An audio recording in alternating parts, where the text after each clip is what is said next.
Hello, good morning everyone. Good morning Manila, Philippines. Good morning, good afternoon, good evening to some other countries in the world. At ito po, nag-market po tayo ngayong January 28, 2024, araw po ng linggo dito po sa Imus Market. Pero hindi po sa loob ng Imus kundi sa bandang likuran po, kasi kung nais nyo po makabili ng medyo negotiable, makakatawad kayo at mura-mura, mas maganda po doon sa bandang likuran kapag kayo ay maaga na mamamalingki, mga 4, 5, 6, and 7. Pero ang pinaka-the best po ay 6 at 7 kasi pinapaalis na sila, bargain na po, binibinta. Murang-mura po, makakatipid po kayo mga kaibigan. So ito po ang nabili ko sa halagang 1,000. Marami na po siya mga kaibigan.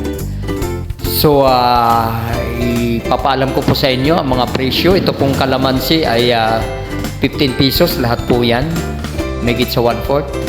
Ito namang sili ay 14 pesos. Ang dami din po niya, siling panigang. Ito namang okra ay 13 pesos. Ito namang saba ay 30 pesos per kilo. So 23 pesos po yun. At ito namang talbos ng kamote ay 10 pesos. Kasi tatanim ko yan kaya ako bumili. Mabilis po magpalago niyan mga kaibigan. At ito namang sigarilyas ay 50 pesos per kilo. So yan po ay 15 pesos. At ito namang talong na native na kulay green, bilog, ay masarap sa dinengding po. Yan po ay 20 pesos lang po lahat. Almost 3/4. Napakamura po. Sariwang-sariwa mga kaibigan. Ayan po. At ito namang luya po ay 20 pesos, mahigit sa 1/4. Almost 4 na guhit yata. At magulang po yan. Yung mura, mas mura yun. 50 pesos lang per kilo. Pero mas maganda po ang magulang para tumatagal po mga kaibigan. So, tulad ng sinabi po, napakamura po doon sa bandang likuran ng Imus mga kaibigan. So, ayan naman po ang orange. Oranges, 6 na piraso po. 50 pesos lang po. Pumapatak ng 8 pesos ang bawat isa. So, napakamura po. Dahil sa iba po, 15 yan. 10, 12, or 3.50. So, ayan po. Ay 6, 50 pesos lang po. Mantala sa iba 3 pieces for 50 pesos. So ito naman pong kalabasa ay 33. Ang 1 kilo daw po ay 35 pesos. So almost a kilo po yan, kaya 33. So ito naman pong papaya na manibalang ay 30 pesos per kilo. Binili ko ng 25. At ito namang pipino ay murang-mura po yan, 15 pesos lang kasi paalis na sila dahil alas 7 na. So 15 pesos lang po lahat yan, bagyong pipino. At ito naman pong kamatis ay 70 pesos per kilo. So lahat po yan ay 19 pesos lang, more than 1/4. At ito naman pong mangga ay murang-murang mangga doon mga kaibigan, matamis pa kalabaw. 110 lamang po ang 1 kilo. So bumili ako ng 3 piraso, 70 pesos lang po yan mga kaibigan. At matamis dahil natikman na namin. So murang-mura, unlike dito ang mamahal 160, 180.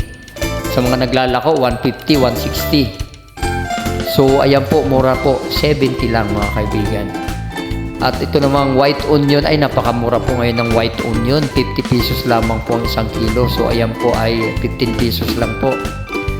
At ito naman laing, may dahon at saka may katawan, 25 pesos, bali 50 pesos po per kilo. So 1/2 kilo po yan. At ito namang mani, 100 per kilo. So bumili po ako 50 pesos lang, 1/2 kilo. So maganda po siya, punong-puno ng laman. At ito namang repolyo ay napakamura ng repolyo ngayon. RB po ito, RB kung tawagin, medyo first class.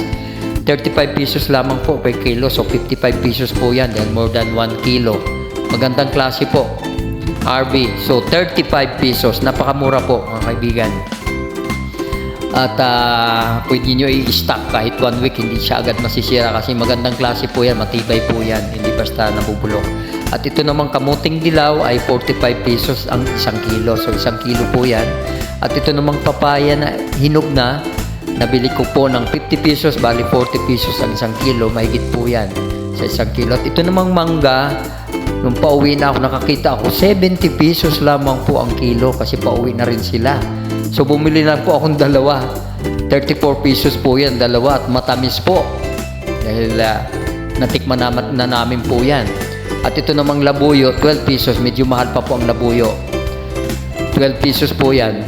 At ito namang salinyasi o yung ginagawang tuyo na sariwa ay 160 ang isang kilo. So 80 pesos po yan. Masarap po yan na prito, malutong. Ay napakasarap po yan. At ito namang salmon or salmonito ay 150 ang isang kilo. So binili ko po yan 78 pesos. More than half kilo. Sariwa pa po siya. Masarap din po paksiw yan sa kamyas o kaya sigang mo or prito. Sigang with tanlad and malunggay. So ayan po, at ito naman bawang ay 140 ang isang kilo. So yan po ay 35 pesos. At ito namang talong ay mura po ang talong. 50 pesos lamang po sa labas, pero sa loob po 80 pesos to 100 per kilo. Maganda po, sariwa. At ito naman pong buko, 15 pesos lamang po ang isa. So bumili ang dalawa dahil mabigat. 30 pesos dito po yan sa amin. At ito naman pong sibuyas, 90 pesos per kilo. So bumili po ako ng kalahati, 45 pesos. At ito namang nyog na gagamitin kong panggata sa laing ay 3 pieces for 20 pesos. So ang mura po, 750 lang po pumapatak. O di po ba, napakamura mga kaibigan. At may kayuran naman po ako. At ito namang sitaw ay 50 pesos ang isang kilo. So half kilo po yan, 25 pesos po yan lahat. Marami na po. O, hindi po ba? So nakakamura po talaga tayo pag doon tayo mamimili sa bandang likuran mga kaibigan ng Imos. Kasi pag sa loob ka ng Imos, siyempre mahal ang upa, nangungupahan na sila. Kaya medyo may kamahalan na po. Unlike doon sa labas, nasa tabi lang sila ng kalye, basta't magtiyaga lang po kayo, napakamura po doon. At alam nyo po kung saan pa mas mura, sa Saputi Bacoor mga kaibigan. Kung kayo po ay nais na makatipid, magtiyaga lamang po kayo papuntang Saputi Bacoor at mas mura po doon kaysa sa Imos.